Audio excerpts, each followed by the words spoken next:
Gay, first of all, a rejoinder to, I think you had something a rebuttal. Yes. Then he raises a very important question regarding also the law, because we've had Professor, yes, on IBC, and the question also that I wanted to raise on Kindiki's regulation. Yes, that we need a new law. Okay. We need to come up with a new law, to push a new law for demonstrations. Why do we need a new law? Is it now that we, on the Public Order Act, will add something to it, on the Article 37 and Article 27 as well, and 37 is not sufficient? 24, yes, in terms of, and so you are right, but 24, not against the other people. Let me do, first of all, a rejoinder to what my senior colleague, Senator Morgan here, in the admission by the DCI when those photos were played out in the media. What we saw last Monday, the ball, is what made me feel like I needed to interrupt my colleague from saying there were no demonstrations, there were no destruction of property, there were no throwing of stones. As to a mix-up in the photos that went out and the actual thing that happened on Monday, we definitely cannot lie to the Kenyans who are all watching of what happened. And we should actually be congratulating the DCI for being a honest person by telling the public that, look, in the course of our placing on the media of the photos of the people whom we are looking out, we mixed up photos, and that is exactly what he said. So we can't castigate and say that he lied, he's incompetent, and he should have resigned when he is correcting a normal error, just like any other person. In fact, that is someone who is supposed to be applauded for being honest. But we saw the IG really coming up and supporting this particular mix-up. No. He said, of course, those photos, even if they were taken in different times, those matters are alive. I get you. You got it. Which is true. Yeah, but that is purely out of context. But he's saying, look, a crime is a crime. It doesn't matter the time that was committed. If it was a crime at that time, during demonstration, you throw stones and you injured someone or you destroyed someone's property. If it is a case that is life, it's life. But now you are saying, I'm asking the DCI is saying, we posted the wrong photos for the wrong story here. Still for the IG, because I want to take you on that as well. If now you're in court and you want to tell me these photos are admissible for that particular matter, if it's for these demonstrations, no, it is not. And that was a disclosure. Yeah, they have no relevance. That's what I'm saying. A disclosure on the part of the DCI. Yeah, that's what I'm saying. How can he go full steam ahead and defend that? No. The wrong thing is, and where I have a problem is for senior counsel to say that he is castigating the DCI for admitting there was a mix-up on the photos. But the fact is, people throw stones, people destroyed people's property, and people committed certain crimes which they are being pursued for. And that is a fact. We wouldn't now lie to say that that was wrong.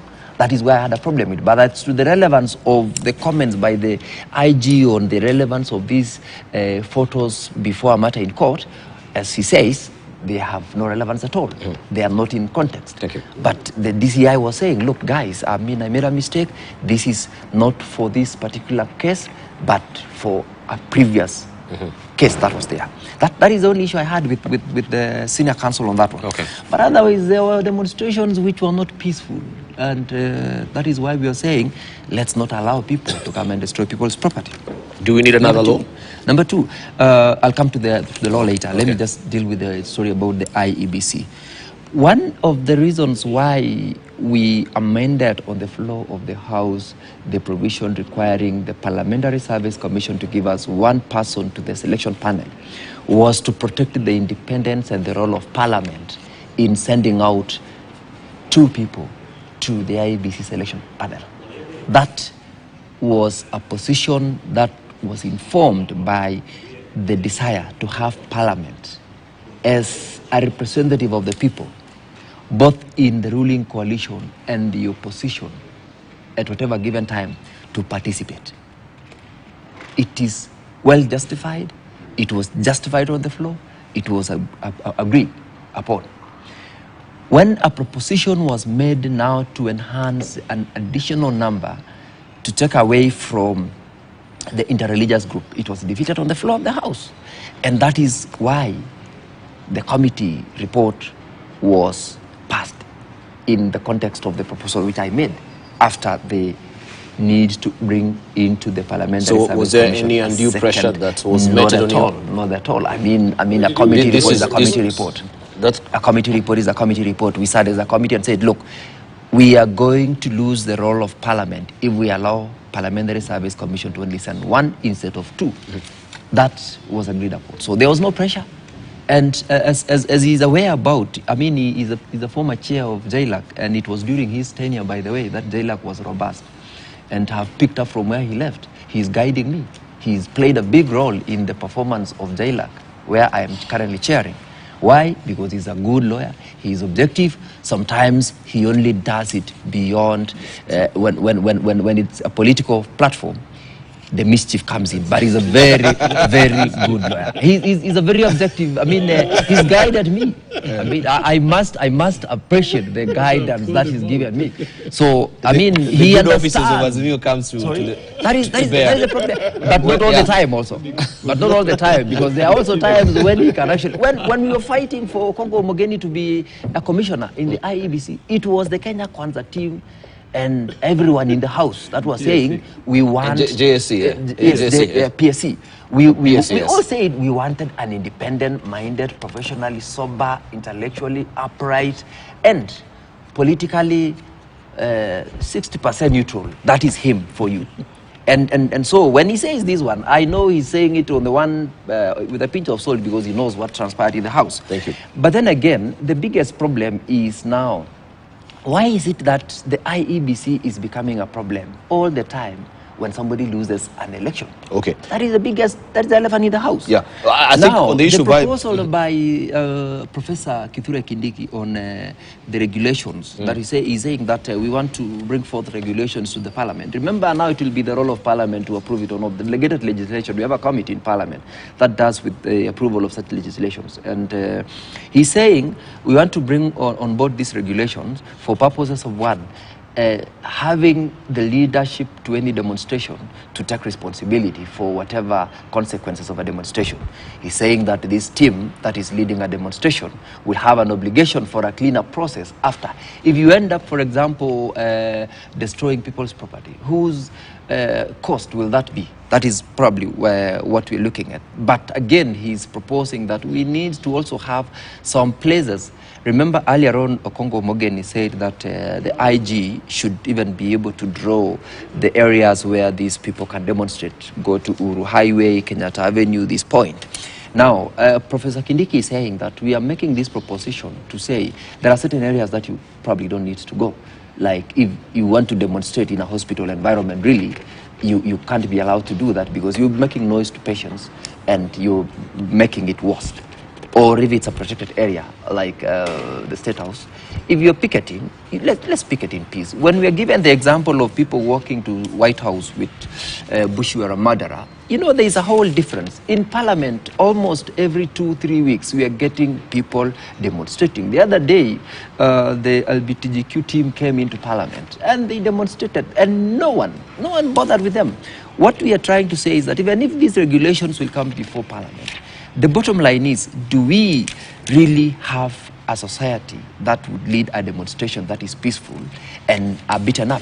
I'm very sure it will not happen. If a team that is demonstrating is a team that is peaceful, no one will. In fact, that is also what we want to do. We've done this before. We've done this before here in Kenya, in the previous parliament, in the previous government. There are some who've done it in the current government. So we are not saying that you should not demonstrate. Everybody has a right to do that. And that is what we've said. What I had earlier on said is that do it under Article 2037, but also give me that right also under 24D so that I also enjoy as you enjoy yours. Because we are equal. Thank you. The last comment, let me just say about off-the-cuff comments of the IG. I mean, there is no law that says you will be utafungwa milele. I mean, it's not there.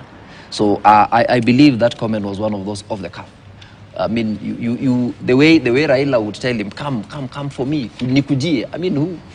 It's the same thing. Only so, it's not a big deal. That's what I would say. Right. Yes, it's a bit With the gravity of that matter, don't you think maybe it should be a structured speech, written speech, of course, instead of that off the cuff? definitely is the case. Coming from IG. Yes. Yeah, so when you talk about Milele, when you talk about... Milele also in the context of...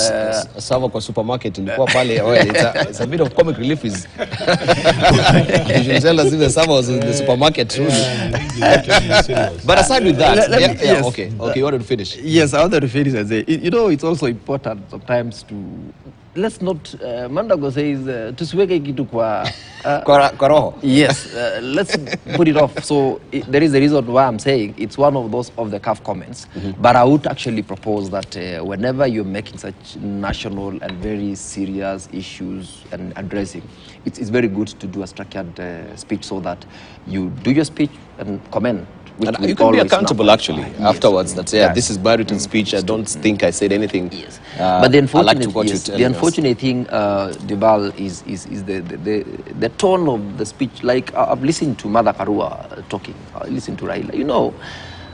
Don't speak with a lot of bitterness. This is politics. You have lost. Accept and move on. When you see someone speaking with a lot of bitterness, issuing threats to the presidency, to the president, telling us the stories that we know with a lot of bile, it loses the meaning of it being a competition that you lost. Thank you. Let's see if